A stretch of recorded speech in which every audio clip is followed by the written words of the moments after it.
Call meeting to order. Pledge of Allegiance, Councilmember Gall. Allegiance to the flag of the United States of America and to the republic for which it stands, one nation, under God, indivisible, with liberty and justice for all. Roll call, please. Mayor Larkey. Here. Councilmember White. Here. Councilmember Powell. Councilmember Pryan. Here. Councilmember Kraft. Here. Councilmember Clark. Here. Councilmember Goff. Councilmember Lawson. Here. And Councilmember Richardson. Here. We have a quorum. I'd entertain a motion to enter an executive session, discuss matters pertaining to the hiring, firing, discipline, and promotion of personnel according to Missouri State Statute 610.21.3, to discuss matters pertaining to negotiated contracts according to Missouri State Statute 610.21.12, and to discuss matters pertaining to individual identifiable personal records, performance ratings, or records pertaining to employees or applicants for the employment according to Missouri State Statute 610.21.13, and that the record be closed from there. So moved. Second. We have a motion and a second. Any discussion? Hearing none, roll call, please. Councilmember Lawson. Aye. Goff. Aye. Richardson. Aye. Pryan. Aye. Clark. Aye. Kraft. Aye. White. Aye. Mayor Larkey. Motion carries.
All right, we're back. Personal appearances. Item A is not going to be here, but we have some others that didn't make the agenda, but we're good. So, Tim Leah, come to the microphone, name and address, and you got 5 minutes. Hand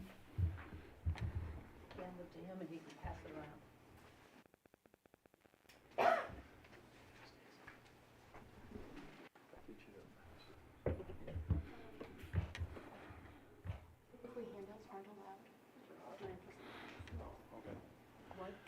Handouts aren't allowed. They're not allowed? Yeah, that's okay. Oh. All right. My name is Tim Leah. I live at 200 Hillcrest Road. And I'm addressing you regarding the project going on for the stormwater management that's affecting us all. And there's a couple of points that I'd like to make regarding the project. The beginning would be when we had our meeting, there's been several meetings after different times of flooding. In 2011, we had a meeting at Gladden Elementary where they had talked about a project that would address the flooding that we were dealing with that was all going to be underground, and they had spoke about installing it, and the pictures they showed and the way it was designed appeared that it would work, and that project never had been implemented. In 2017, when we had several back-to-back floods, the city manager at the time had said that there was no funding for any projects to deal with the flooding, and that our only option was to sue the city, which we did, and that has been taken care of, and that has started the project that we're going to talk about tonight. In 2020, we had a meeting with the Olson Corporation that designed a couple of choices for dealing with the flooding, and they talked about each item and the costs associated with it. And the first item, which was the cheapest of the options, was just to buy us out and make it a park, so the flooding didn't matter. The next expensive, or the next one in price, was the project they've designed now, which is a above-ground culvert system. And then the next expensive up, which was, in the big scheme of things, was not that much more money, which was to have a similar project as to what they talked about in 2011, which was having it underground. The point being, with what they're talking about doing, they're talking about changing our utility easement, which currently exists, to a storm easement, which the storm easement makes it so that it's going to make it very difficult for someone to get a mortgage on our home if we decided to sell. And all of the homes that are in line, we're the southmost point of the project, and going all the way back, they're changing all of our utility easements to stormwater easements, which there's always been something with regard to stormwater, where in the past, it was always a utility easement and didn't affect the ability to be able to sell the home or for a buyer to be able to get a mortgage. So what I'm asking you guys to consider would be to get the easement to remain a utility easement coming through. And the other thing is for at least our project, what they're talking about is taking 20 feet of the backyard and then all the way across the backyard and putting a giant concrete culvert. And if you had my information I was going to pass out, those of us who were in the lawsuit got one picture of the design, which was a standard concrete culvert with chain link fence like is all over the city. And they were saying that, we were responsible for maintaining it, for part of it, and then what's inside in the concrete, that would be taken care of by the city. And so we've got pictures of these things around the city, and most of them have stuff growing in them, green standing water, and it's a problem, which is why we would want it underground. It's been 5 minutes. Oh, okay. Let me finally Wrap up real quick. let me finish. The pictures that were given to people who were not in the lawsuit, many of which who've already signed off on their easements, is a much nicer open culvert with wrought iron fencing and so forth, and it just seems like a bit of a bait and switch. So what I'm asking for is just to have the project looked at while it's in process, and perhaps have it adjusted, and if it would be possible, to have you guys vote on the easement, because any one of us, including you all that live in this city, if you have something like this installed in your yard and they change your easements from a utility to a stormwater easement, you would all be in our situation and not be able to sell your home for what it's worth. And the value that it decreases is significant if the people can get insurance. And so that's the primary issue. If anybody has any questions, I'm free to talk about any of these topics with you. And each of us are affected differently by the project and the easements, and everybody that you hear from tonight will talk about how they are individually affected by the easement, which kind of changed out of nowhere. So I appreciate you guys listening to me. Thank you. Next is Paul Matney. Again, just state your name and address. My name's Paul Matney. I live at 208 Hillcrest here in Belton. I've been there for 40 years. I bought this property. There was no storm drain easement. There is a utility easement. I had an in-ground pool at one time. I had to take it out because of the flooding. I use this ground for my backyard for my grandchildren.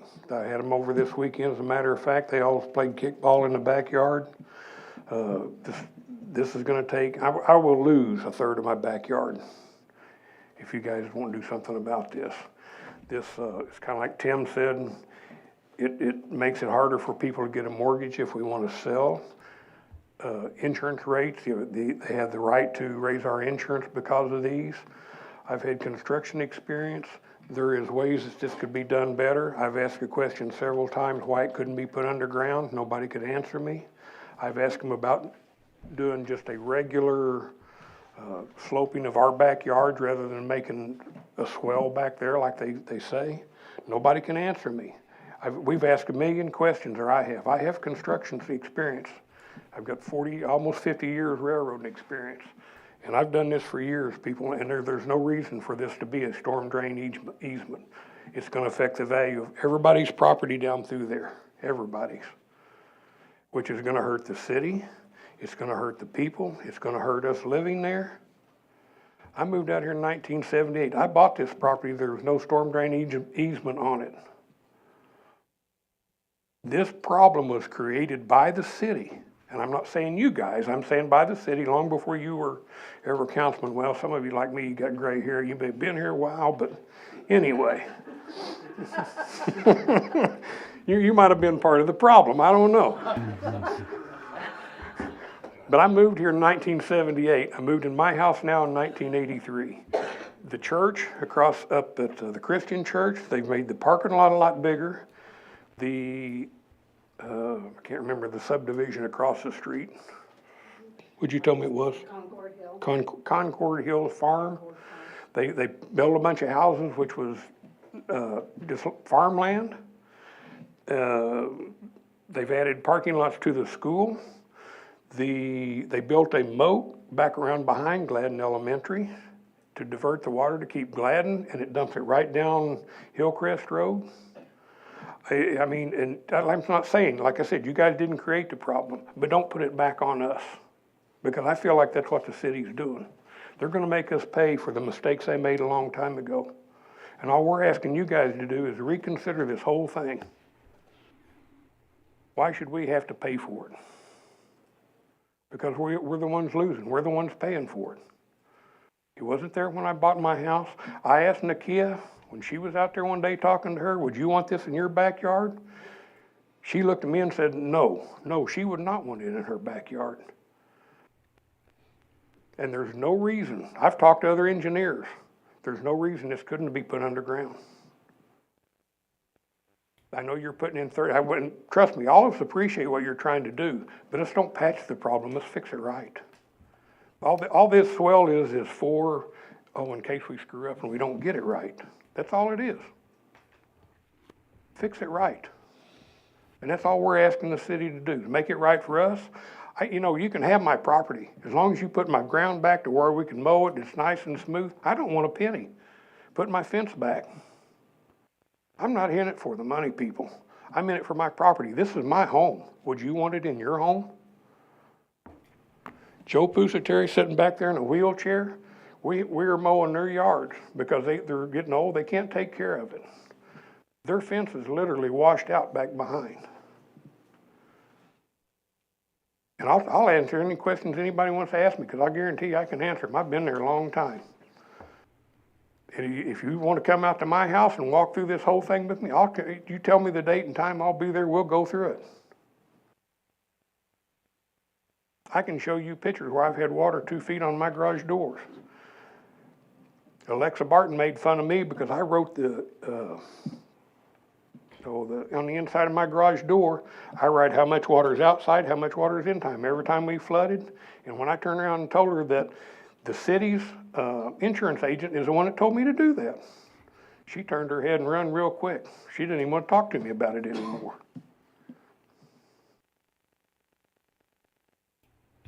And again, I'm just appealing to you guys. I appreciate your time. Thank you for hearing all of us. I guess we've got one or two more that want to speak. I don't know how much time I've got, but I appreciate it. Thank you. Thank you.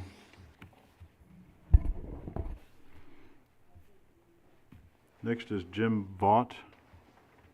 Did I say that right? Vaught, yes, thank you. Good evening. Thank you for taking a couple moments to hear some of our concerns. I'm new to the area. We found a house at 305 Westover. It was a dream come true. We absolutely love Belton, and I appreciate what you guys have to contend with. You can't make every resident happy, and you definitely don't do it for the pay. But there are backbone citizens that are concerned, and me as a new citizen. They're putting in a storm drain in our backyard on the property line. I won't go into a lot of details. Seems like this whole project was plagued with animosity, non-transparency, and a lot of bad feelings. Half of the people can't even talk about it. I'm proud to tell people I found the diamond in the rough. It is a beautiful community. And then we found, it's 2018 when we moved in, and then this water project. You are trying to better something for the city, but with the money being spent, I beg and please ask you to take a good look at this, because what they're doing in my backyard is going to be a waste of your money. It's not even at a low point, but again, not to get into super details. There seems to be a lot of things that are going to be affecting a lot of people, and will there be liabilities down the road? Will it fix it? And lawyers, the last we want involved. I love this community. I want to be a positive part of it and support you guys in every way we can. But, they say characters are doing the right thing when nobody's watching. Unfortunately, there's a lot of people watching this project, and I want to continue to be very proud of this, and I'm proud that we have a council that cares, and I hope that you do listen, because we have grandkids, and everybody comes to our house Sundays. We're going to have an 11-inch tall drain, 4x6, right in our backyard. And it's on the slope, not even gonna affect it. The church he spoke of, had they not put the parking lot in, they're not the fault of gravity due to legal counsel. But once they put that parking lot in, they did not do proper drainage. They didn't have to follow the proper coding. If I was to put something in my yard and it doesn't come up to code, it would have to be corrected. And that's only fair. That's protection for the homeowners and the people, for their safety, for their property. And there's a lot of things that are affecting the water that are causing that huge problem that's causing a lot of people flooding. And it seems that there's a lot of drains that they're a little behind on having proper drainage, and you all are dealing with it. And I appreciate you guys trying to fix something that has been lingering.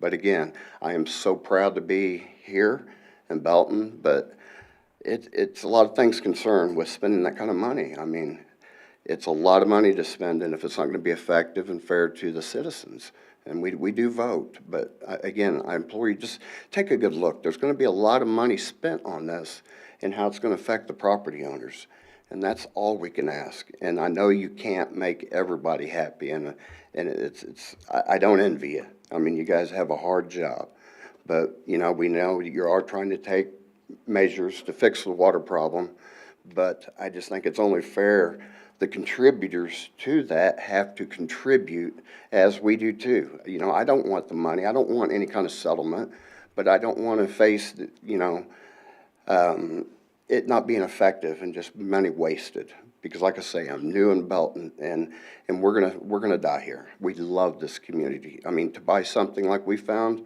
in Overland Park, you couldn't touch it. This is a diamond in the rough, and we hope to be positive, contributing citizens for the rest of their time here. So we just look hard at this project, if you would. I mean, once the money's spent, it's gone. And then there's going to be a lot of eyes watching it. And we just would like it to be done correctly and properly and wise usage of the city money. And I thank you all for your time. Thank you very much. Thank you.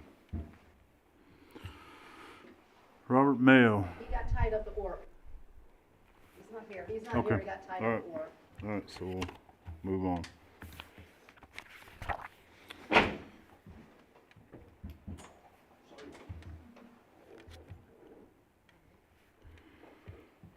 All right, consent agenda, one motion, non-debatable to approve the recommendations noted. Any member of the council may ask for an item to be taken from the consent agenda for discussion and separate action. We have a motion and a second. Go ahead. Mayor, I'd like to take item D off the agenda. Item D. I want to remove item B. Anybody else? Did you say B as in boy? B as in boy. D as in dog. David. David. David. Not dog, David. All right. Any other discussion? Seeing none, all in favor? Aye. Any opposed? Motion carries. Item D, motion approving resolution R 22-74. A resolution appointing members of the Use Tax Steering and Oversight Committee.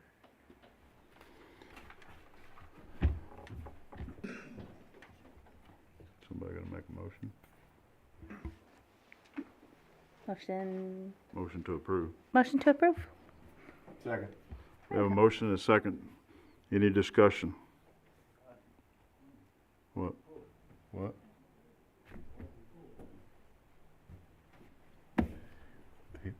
Somebody on there is related to him.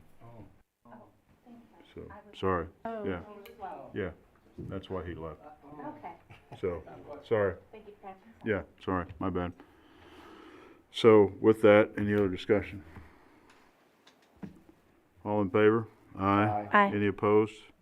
Motion carries. Now I'm leaving because of the other one.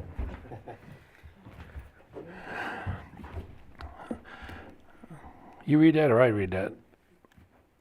I can read it. Item B, motion approving the acceptance of $1,000 in donations to the police department for the soft interview room from Melissa Bagintas and family, Jeffrey Larkey and Becky Finsky, with the assistance of Heart and Hand. Second.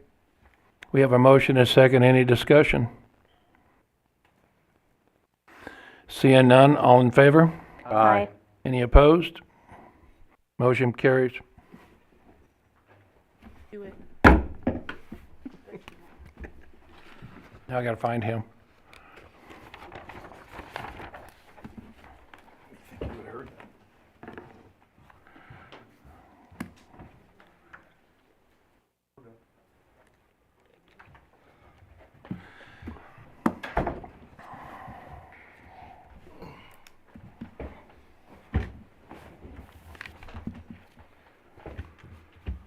Ordinances and resolutions. A motion approving the first reading of Bill 2022-42.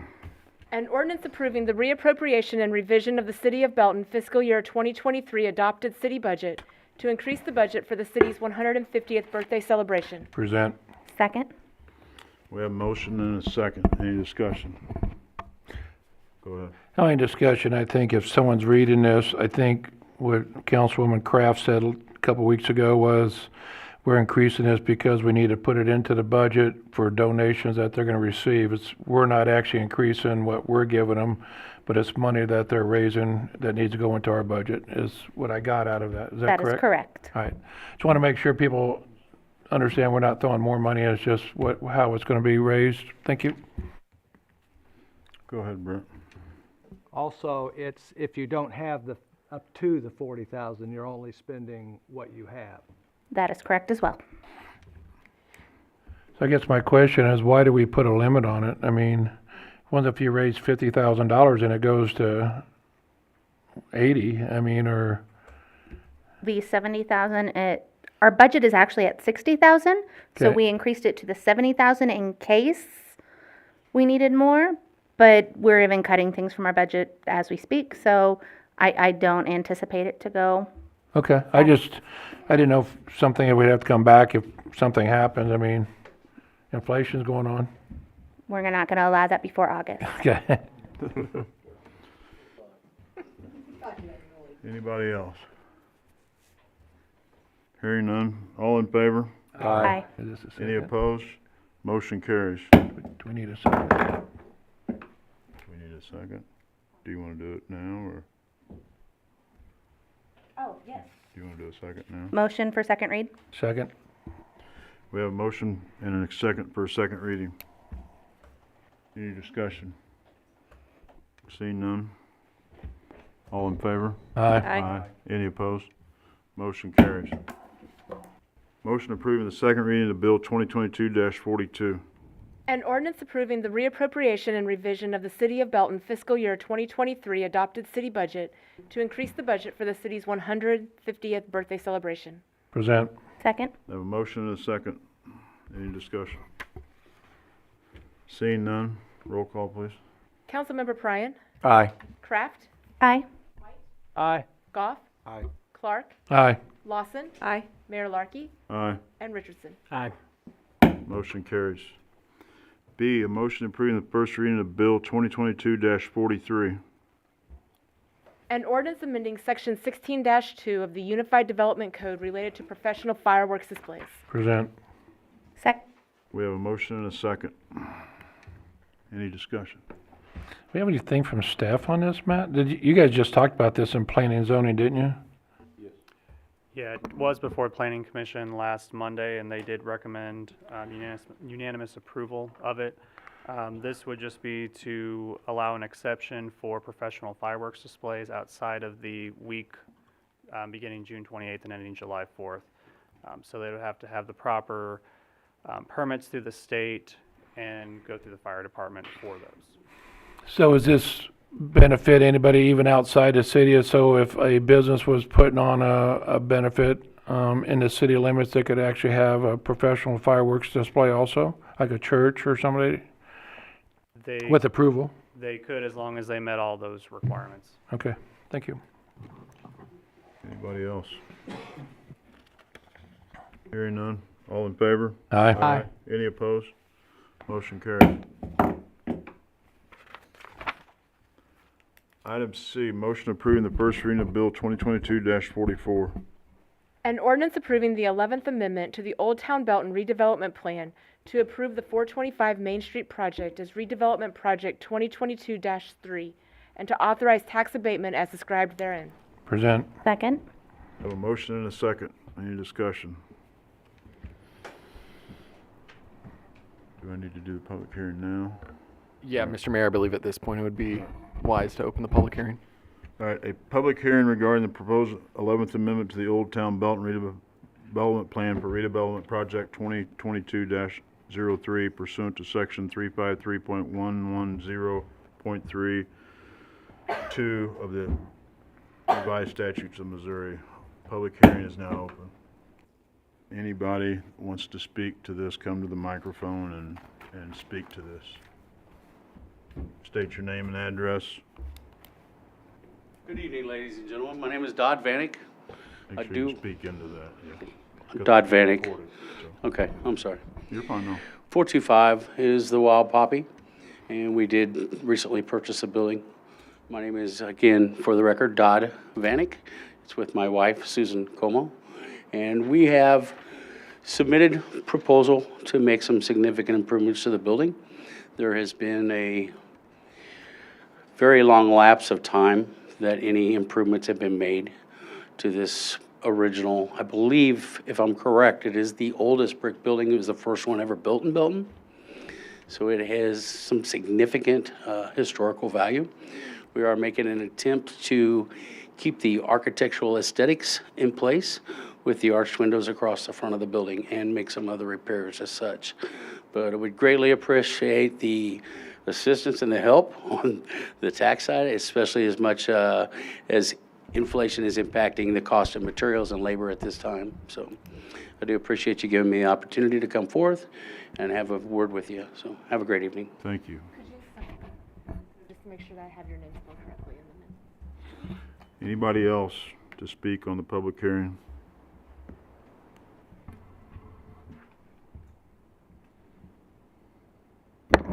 Mayor, I might just add for the record Go ahead. that the Old Town Belton Redevelopment Board did recommend this unanimous approval for this project. Okay.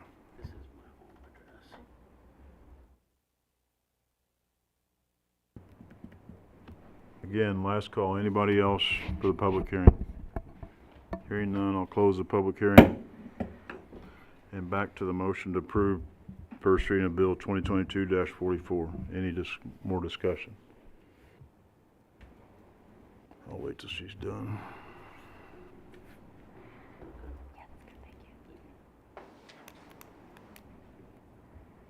Any more discussion? Seeing none, all in favor? Aye. Any opposed? Motion carries. Mayor, can we go to a second reading on that? We can if you guys want to. Is that a motion? Motion for second reading. We have a motion for a second reading. Second. We have a motion and a second for a second reading. Any discussion on the motion for a second reading? Yes. Just real quick, Brett and I are on the Old Town Belton Redevelopment Board, and that was our first meeting where we heard about this project. New windows, some masonry work, painting the stucco in the front. We appreciate the effort to invest in the building and in Belton's history in doing so. So if you have any questions, our meeting minutes will show you some mock-ups of what it should be and the work being done. So the project is working as designed, and thanks, Carolyn, for all your work on that. Anybody else? Seeing none, all in favor? Aye. Any opposed? Motion carries. Motion approving the second reading of Bill 2022-44. An ordinance approving the 11th Amendment to the Old Town Belton redevelopment plan to approve the 425 Main Street project as redevelopment project 2022-3 and to authorize tax abatement as described therein. Present. Second. We have a motion and a second. Any more discussion? Hearing none, roll call, please. Councilmember Richardson, Aye. Bryan, Aye. Kraft, Aye. Goff, Aye. White, Aye. Lawson, Aye. Clark, Aye. and Mayor Larky. Aye. Motion carries. D, motion approving the first reading of Bill 2022-45. An ordinance appointing Joseph Warren as city manager of the City of Belton pursuant to Section 5.1 of the Home Rule Charter, City of Belton, approving an employment agreement by and between the City of Belton, Missouri and Joseph Warren, authorizing the mayor to execute said agreement on behalf of the City of Belton, and assigning a delayed effective date. Present. Second. We have a motion and a second. Any discussion? Hearing none, all in favor? Aye. Any opposed? Move Motion for a carries. second reading. We have a motion for a second reading. Second. And a second. We have a motion and a second for second reading. Any discussion? Hearing none? Oh, sorry. gotta Real speak quick, up. I guess this would be a time to say that we're really excited to bring, This is about second reading first. It's about oh, second let's reading. do that then. You did that last time. You did that last time I too, didn't by the way. Sorry, guys. Any discussion on the second reading? Seeing none, roll call, please. No, it's all. It's just. It's a voice. Oh, roll call. All in favor? Aye. Any opposed? Motion carries. We have a motion approving the second reading of Bill 2022-45. An ordinance appointing Joseph Warren as city manager of the city of Belton pursuant to section 5.1 of the Home Rule Charter, City of Belton, approving an employment agreement by and between the city of Belton, Missouri and Joseph Warren, authorizing the mayor to execute said agreement on behalf of the city of Belton, and assigning a delayed effective date. Present. Second? We have a motion and a second. Any discussion? Sure, I just didn't want the vote to close without anybody saying how excited we were and, what a process it was. I think for all of us, this was the first time going through this. So not only are we getting an awesome city manager to come in, but your family and your wife Lacey is going to be an awesome addition to the Belton community. And so before we vote this in, just wanted to express our excitement and welcome. Any other discussion? Well, Go ahead. I mean, Councilman Clark never goes without talking, right? So, Surprised you were second. she beat me to it. She was out of order earlier, so I just let her take that. But no, Joe Warren and his wife Lacey, it's a pleasure meeting her tonight. His interview was awesome. I can't wait for him to get started and lead our staff. We've been 9 months without a full city manager. I don't want to take anything away from Sheila because she's done an awesome job here too as an interim city manager for us, but I can't wait for Joe to get started and the Warrens to live in my community. I've been here 48 years and I think you're going to love us, so welcome. Anybody else? Seeing none, roll call, please. Mayor Larkey, Aye. Member Goff, Aye. Pryan, Aye. White, Aye. Richardson, Aye. Clark, Aye. Lawson, Aye. and Kraft. Aye. Motion carries.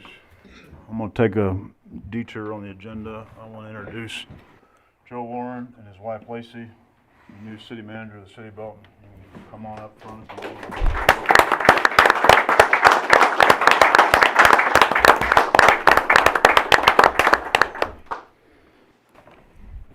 You only get a minute.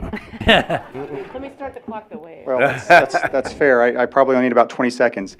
I'm extremely excited to be here in Belton. My wife and my family, we've been looking for an opportunity in a community that is awesome, that has a lot of potential, and that's what we think we have here in Belton. And we're just ready to get started. We're ready to become part of the community, and I'm ready to work with this awesome staff that you already have here. And I think we're gonna try to do everything we can to make this the best place in Kansas City area. So, Thank you. thank you. Thank you. Thank you, sir.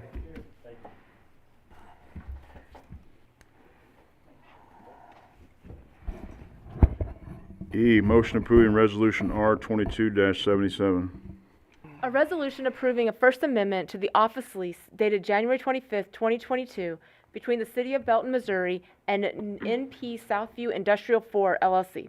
Present. Second? Motion and a second. Anything we need to know that we don't know? So, Mayor and City Council, what this is amending the lease by and between the City of Belton and North Point Development, establishing a target date for the Learning and Career Center on July 13th. I'm sorry, that last part. July 13th.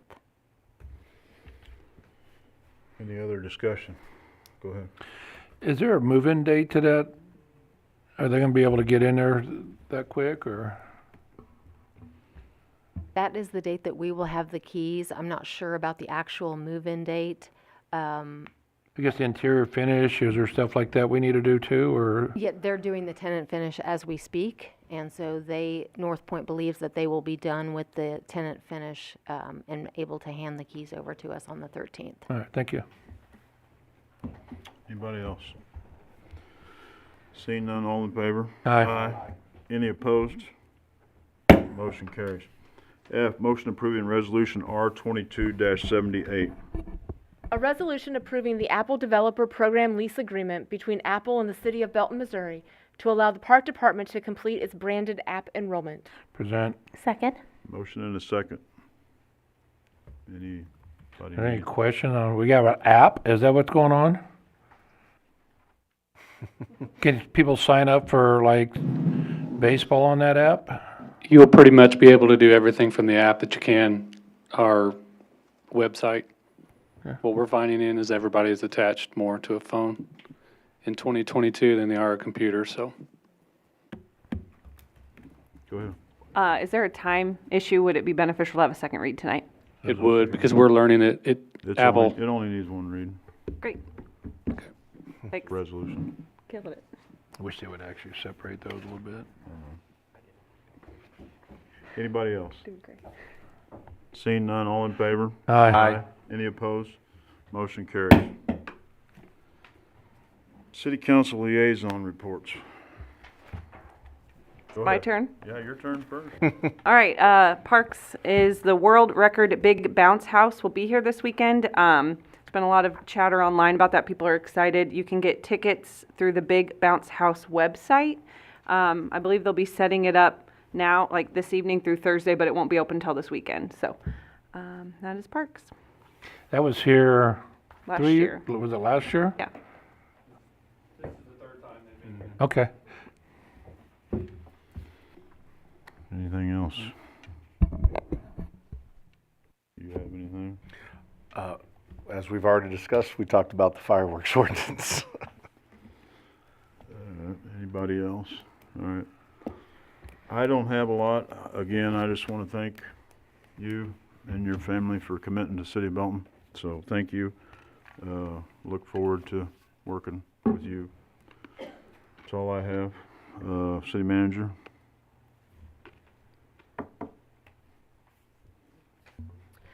Yes, I just wanted to let City Council and the citizens know that RG Federal Credit Union celebrated their groundbreaking on Friday.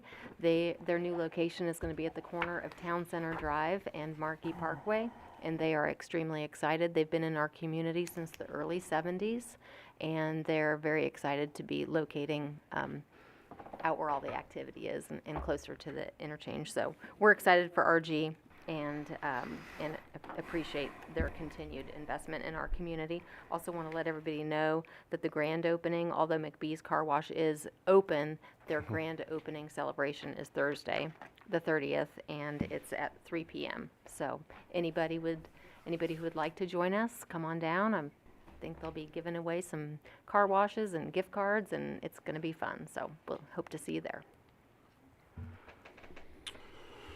And just a reminder that City Hall will be closed for the July 4th holiday on Monday.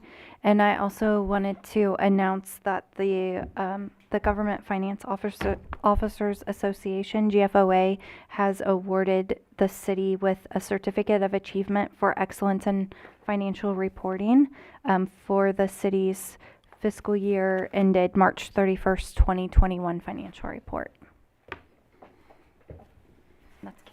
Anybody? Go ahead.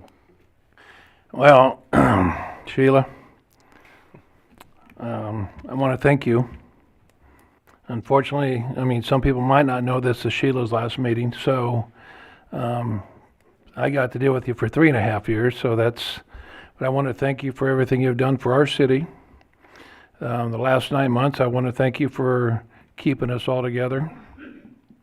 Department heads, I think, based on everything I've been told, you've done a wonderful job. And I hope that you do a wonderful job for the city of Kearney also. So I want to wish you luck. And one day I might stop in and say hi to you up there just to pester you again. But I just want to thank you for everything you've done for our city for, I think, the last 10 years is what I remember. So thank you and good luck. Go ahead. So for the 150th birthday celebration, we did want to bring something up to council to let council decide how you would like us to handle the you shaking your finger at me. Anything for her specifically? We love you. if you wanna, yeah, cause Okay. I'm not to city council things yet. This is Oh. still city manager. Go ahead, Brett. I've only been here, but go to the microphone for people to tell me to get to the microphone. Hey, Brett, move close to the microphone, would you, please? Turn it on too. Thought he was trained already. But I'm old. So, you know, I'm new here, but, I've appreciated guidance and feedback. The mic's not on. It's not on, Brett. See? I'm not starting over. So, I just appreciate everything, and I'm sorry I couldn't raise heck tonight. I couldn't find anything, so. Go ahead. I also wanted to say thank you for your years of service to Belton and for the better part of the year, the excellent job you've done as our acting city manager. And just personally, I experience you as a very wise leader, and I think that will serve you well in Kearney, so thank you. Anybody else? My turn. Probably been around, probably not too many people in the room that's been around longer than me and you. Thank you for your time, commitment to the city. I know I probably started off on the wrong foot when I was hired as a fire chief, and we used to argue all the time. I go back to this room and I had to dump a bowl of candy over to show you what I was talking about. But we got there, and I appreciate everything you've done, especially the last 10 months. Thank you for stepping in and good luck. If you need anything, you know where we're at, so. Mayor.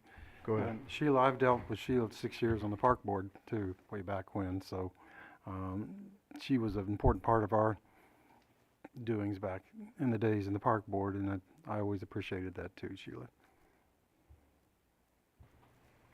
Anybody else? Anybody else out there want to say anything? Nobody's jumping to the microphone, so. All right, now, communication from city council. Go ahead. was already doing that, but. Oh, no, He said I think no. we stayed on that, so. So, back to the 150th birthday.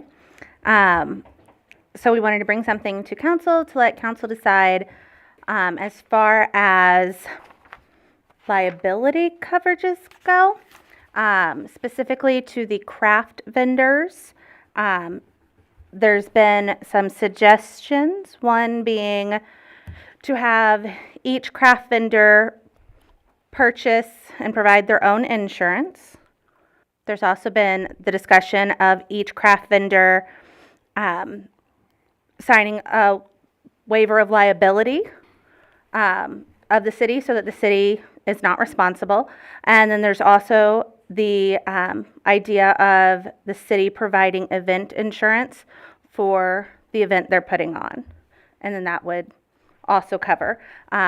There's also been a combined suggestion of doing vendor insurance, or doing, city event insurance and the liability waiver. I am happy to entertain any questions anyone may have on that, or if you would like to Well, I think some discussion on it would be good tonight. I think to get full compliance with the sunshine law, this could be a work session item at the next city council meeting. It would also give some staff time to prepare documentation of what the various options look like. And I think it would also give Andrea additionally some time to work with NPR about some of the insurance requirements that may be triggered. Any question? Go ahead. Angela, I guess I would ask, how does this differ from all the other functions we've had for years regarding farmers markets or Oktoberfest, Summerfest, and vendors coming, car shows on Main Street? How were those vendors approached, and what were they responsible for? What did they have to do? I don't know that I can speak to all events. I know personally the event that I put on for End of Summer Bash, that went under the city insurance was my understanding. I did not have to provide extra insurance, and none of the vendors did as well. My understanding, though, is that it's possible that has changed, and I was told that since then, Fall Festival has been required to provide their own insurance. As far as Parks and Recs, they do have the liability waiver as a part of their application. I would say probably a waiver of some sort would be more in line. I don't think many vendors are gonna wanna cough up a bunch of money for insurance, but would be my feelings anyway. And I know they haven't been asked to in the past, so that's why I was questioning. Go ahead. I mean, from an insurance guy, not, liability insurance is fairly inexpensive. And which would carry whoever's coming here for the whole year, not just for our event. So I would assume most of these people, if they're doing this on a weekly basis, have something like that. But I also don't know what we've done in the past. I mean, if we've had some type of additional insured onto our policy or it's covered underneath our policy, I mean, I don't know why when we changed that or why we changed that, but I'd like to look into it more.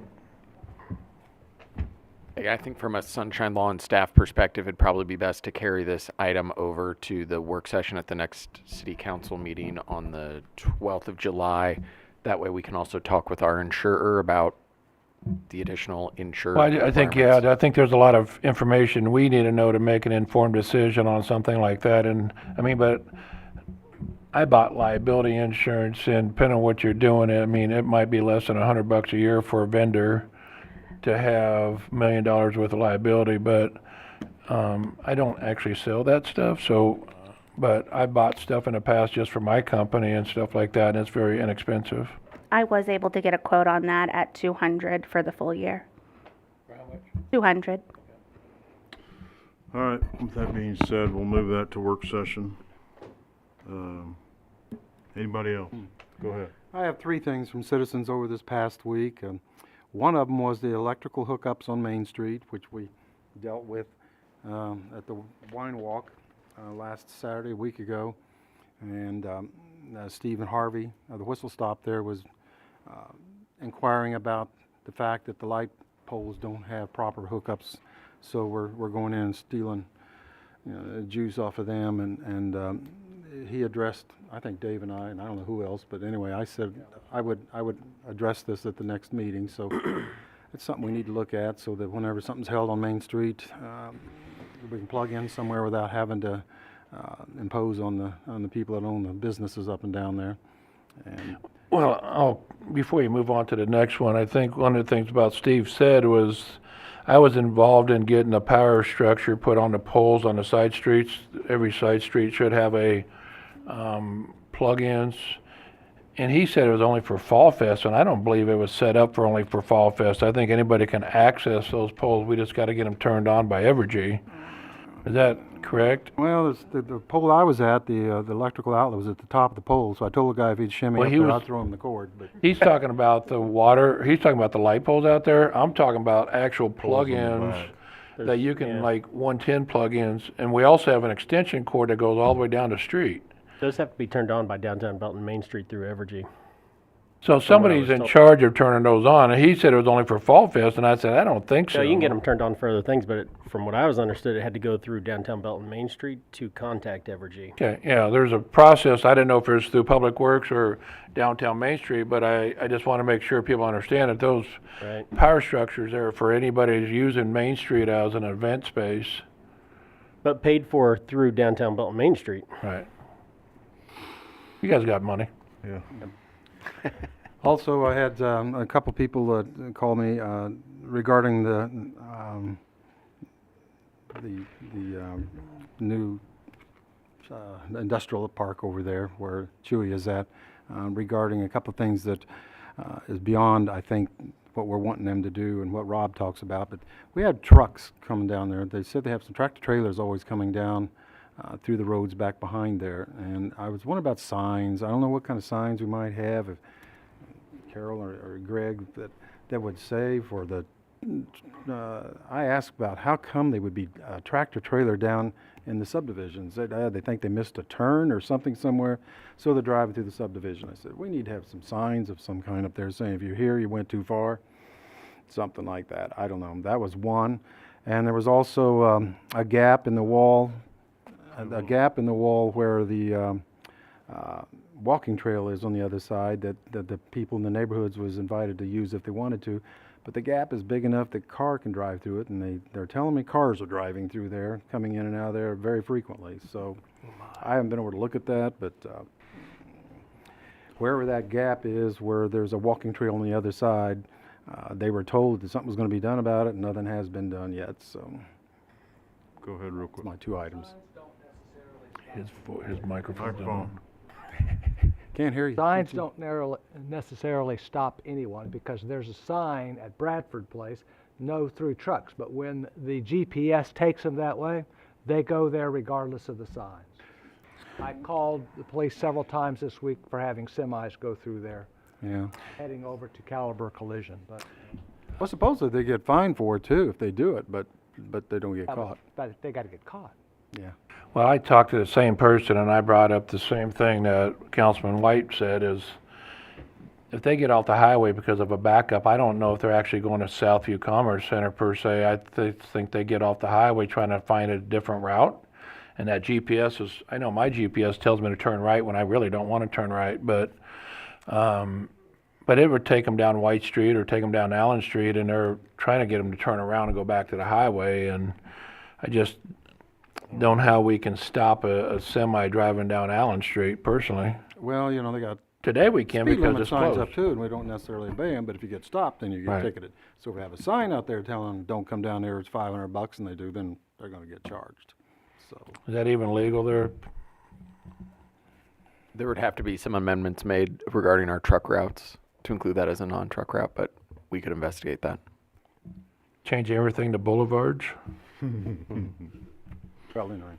I said Anybody else? I would address those subjects. Go ahead. Maybe we could talk about them. I was contacted today about the Cambridge Road closure, and that they weren't aware of that it was on Facebook. I shared it on my page, but he didn't get Facebook or see it. So is there any other notifications besides Facebook for street closures in Belton? Yes, There. those go on the website.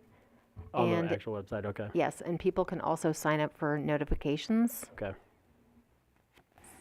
Sounds good, thanks. Yeah. Anybody else? Go ahead. Oh, no, go ahead. I just wanted to update the council. I am slowly getting signatures for the Bradford Place speed. So I haven't forgotten it. I'm just slow about it. I'm old. So All right, go ahead. Just wanted to remind everyone that fireworks are now allowed. It's the 28th of June until midnight on July 4th. They should not start before 10 a.m. They should stop at 10 p.m., the exception being Sunday. They should start at noon. You know, I got a 4-year-old, I want to sleep, and I live in a neighborhood that loves fireworks. So this is just a reminder and an encouragement to everyone to be good neighbors, please. On hers, I had someone ask me if we're gonna do that on the 3rd, because everybody's gonna celebrate on the 3rd this year because the 4th is a Monday. So I said, I don't know what's gonna happen. We can't stop everybody, I know that, but I mean, there's gonna be a lot of people shooting off on the 3rd later than 10 o'clock just because they don't have to work the next day, but they hopefully won't be shooting off on the 4th. But they shouldn't be shooting off on the 24th and 25th like they're doing right now, though, either. Yeah. I think it read just the 28th, 10 a.m. on the 28th through midnight on the 4th. They're shooting them off in my neighborhood all the time. Last week and a half, yeah. The fire department posted the guidelines, and it shouldn't start before 10 a.m. My question, Chief Lyons, if you could illustrate how difficult it would be for Belton Police to go out and enforce this rules. I've never called Belton PD about it, but I have been tempted. Most of my career, it's been a difficult operation trying to stop people from firing fireworks after hours or even certain types of fireworks. Lee Summit has a very restrictive policy that uses a permit process when they purchase them. And the city council got bombarded from 50% of the community that wanted them, 50% hated them. The same was in Nebraska, where I came from. And it's always a difficult proposition. The one thing that we try to stress is put out the information, get it out in social media. repeat it in every form that we can. And then we usually have extra officers on shift that night, especially the 4th, because that's usually when everything goes. But with regards to the restrictions of this city, I approved 2 block parties where they wanted to fire in the street, and we had to prohibit them from firing in the street, even with regard to a block party, because the city ordinance says it cannot be fired in the street. And so, you know, I know other communities attack these things differently, and I've not done the research on our surrounding communities.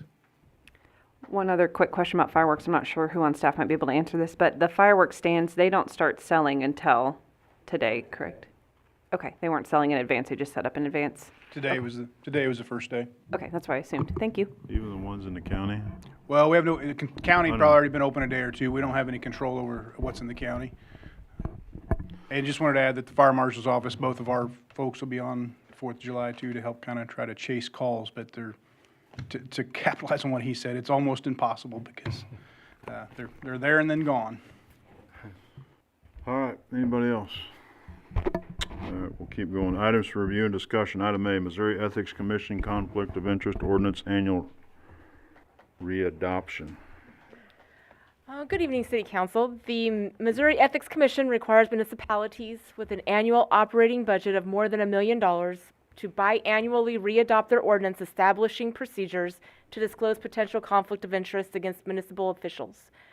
Belton's ordinance was adopted in 1991 and readopted every year. It's codified in Chapter 2 of the Code, and it will be coming for readoption at the next meeting. Any questions? Item B, Learning and Career Center sublease. Yep, Mayor and City Council, I do want to say that it has officially been named and I even called it myself, the Learning and Career Center a while ago, but it is going to be the Training and Technical Center of Cass County, and wanted to let you know that that sublease will be coming before you on the 12th, and not only the sublease with West Central Community Action, who will be the subtenant, but also there will be a document, which is the sublease consent agreement by and between the City of Belton and North Point. So essentially stating that North Point has approved of the sublease. So. Any questions? Thank you. Go ahead. Oh, I go do. ahead. Go I ahead. mean, Go ahead. how soon and how many, I mean, how are they going to get the word out about this project? How many people can they have in there educating? And how soon do they actually think they're going to start the process of getting people in there doing all this? Sure. So West Central will have, obviously being the subleasor, will have the staff, they will be staffing the facility.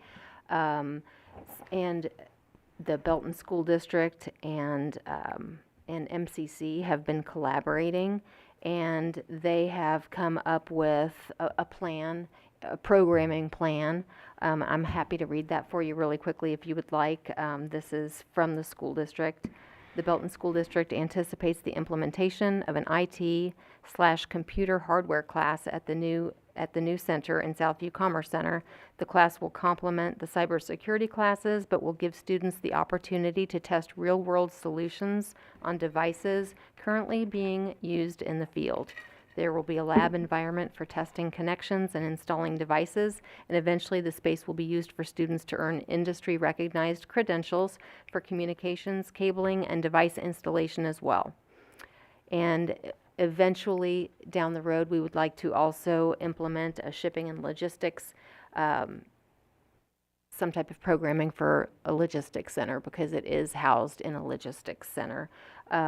Also, West Central Community Action will be doing a lot of workforce development out of there.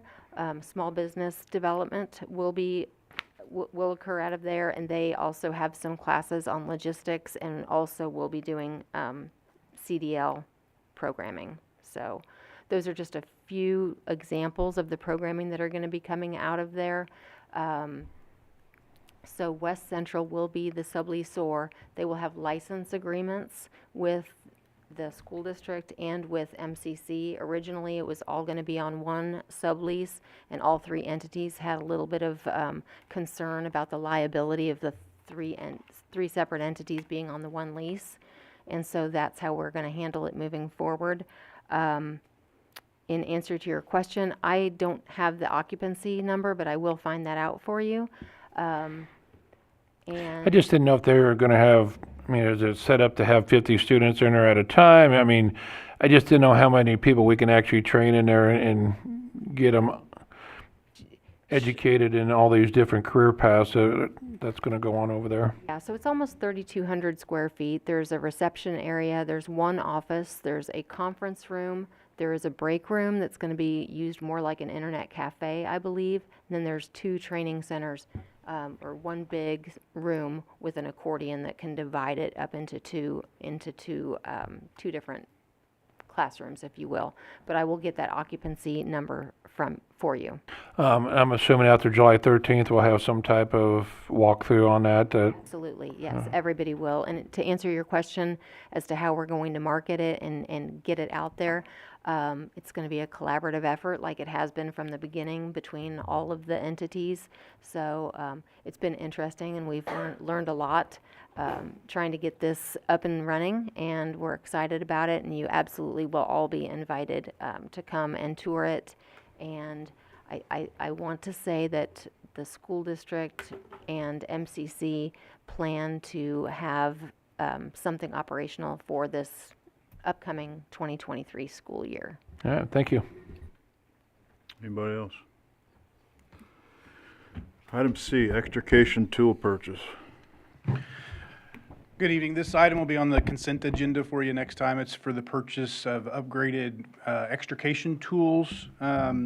We invited in 4 vendors, all which had cooperative bids, so that it makes the process a little bit easier, and assembled a committee that had a lot of fun cutting apart a bunch of cars. So we did choose one. I plan on having that to you. It's going to be for 3 new sets coming in at $108,443.91, and that includes a trade-in of our current tools that are becoming a little less reliable, and the warranty is out. So each time we have to do repairs, it's kind of costly, and we're without the tool for. Any questions? Item D, police pursuit policy changes. Over the past year, since I've taken over as police chief, we've been looking at different policies, and we had an opportunity, after we review policies for 2021, we decided that to do a study of our neighboring jurisdictions, Peculiar, Harrisonville, Lee Summit, Raymore, Grandview, Kansas City, and the Missouri State Highway Patrol, and we found that our pursuit policy was somewhat out of sorts with other jurisdictions that had revised theirs prior to us looking into this. And so the biggest change that we saw with the majority of the policies was chasing for violent felonies only, and adding a reporting requirement for officers, basically keeping data on pursuits, even ones where they fled from us, and then also doing a pursuit debrief. That was not something that those 2 things we didn't do in the past. And using that data for our annual emergency vehicle operation course. Our instructors will be using that information to construct lesson plans so the officers can take those lessons back out into the field. Some of the other areas that we found were lacking was in some of the patrol sergeants had voiced that they didn't feel like they had clear, concise policy in regards to pursuing out of state, and so we're adding a new verbiage in regards to that, and also that pursuits coming into the city that don't fit our criteria, we won't be continuing out of our jurisdiction with those pursuits.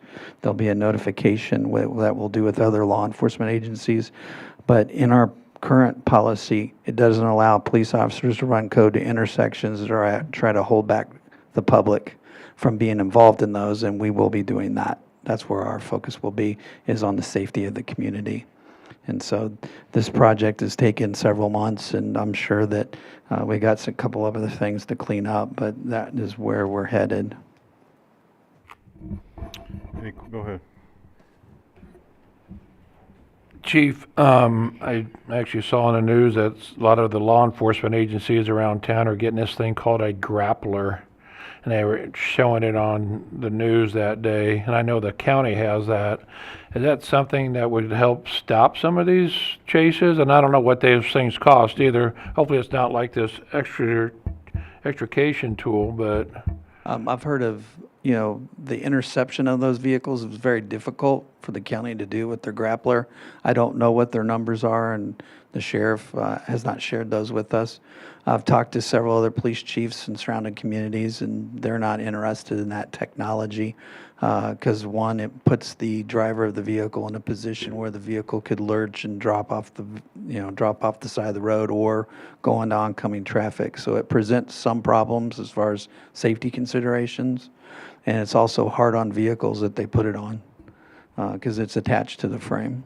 And so we'll always look at technology to see if we can leverage those things. I know police officers in general love to do the pit maneuvers, but it damages vehicles. Sometimes those vehicles end up in oncoming traffic and people get hurt, and that's just not something that we want to elevate ourselves to risking that in our citizens.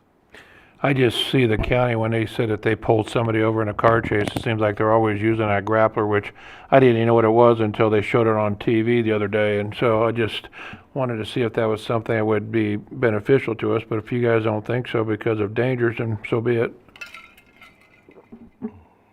Anybody else? Thank you. Item E, Linco Bearcat purchase. Who in the world has this one? That's me.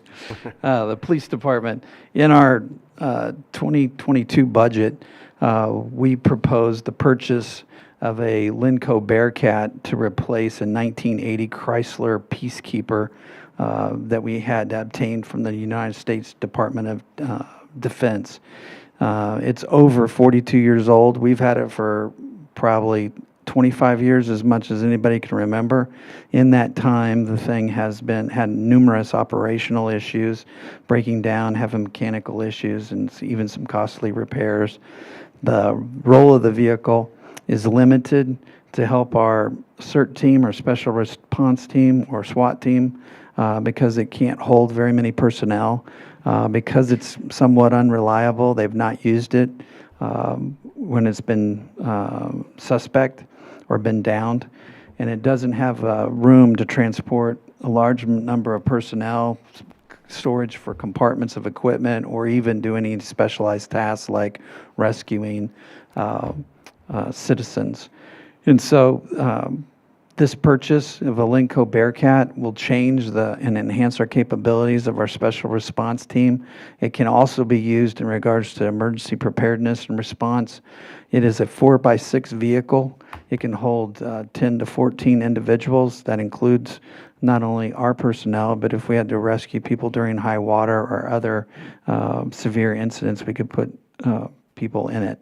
The vehicle would be used during tactical operations. In fact, during an active shooter scenario, we would be using the vehicle not only to deploy the team, but also to shield people exiting the structure.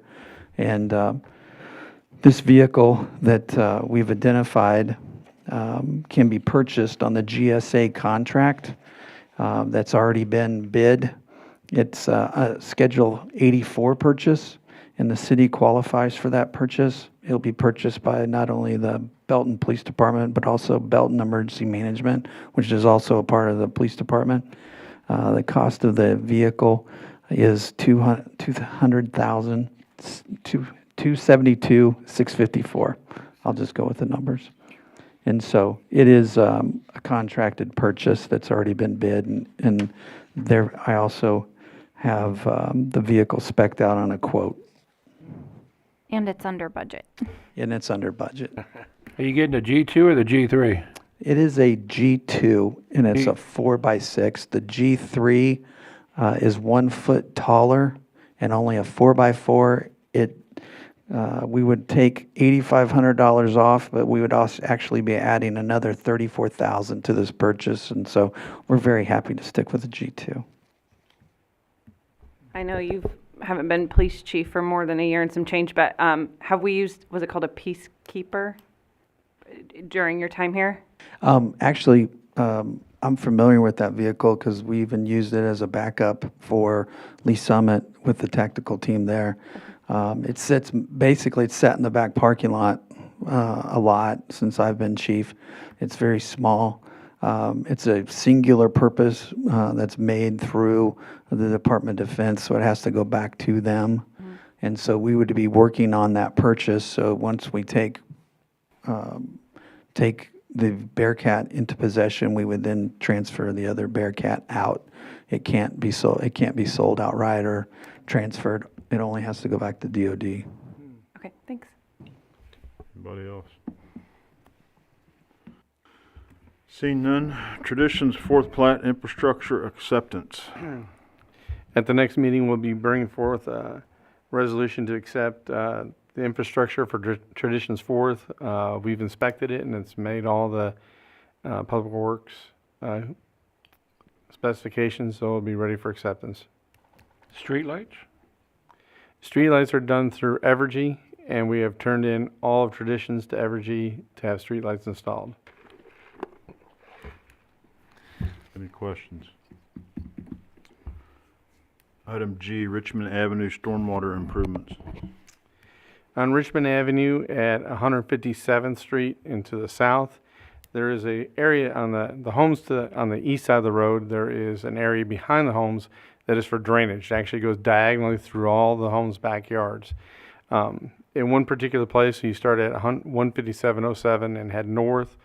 In that area, the pipe the water exits that pipe, and instead of the water staying in our drainage area, it's actually veered now into the neighbors' yards, where it has eroded some of their fences and some of their backyards. And so this project will be brought to you next time to basically push the water back into our drainage easement. I think it's actually that same. I actually had a message on Facebook or an email, which one of those two. They're at 157 and Speaker. And that's where I think that ditch actually starts up there. So it's Harris and then Speaker and Slater, and it goes in through the backyards. And she's saying they're having the same type of issues up there as far as the erosion of her fence line and everything like that also. And I went by and looked at it.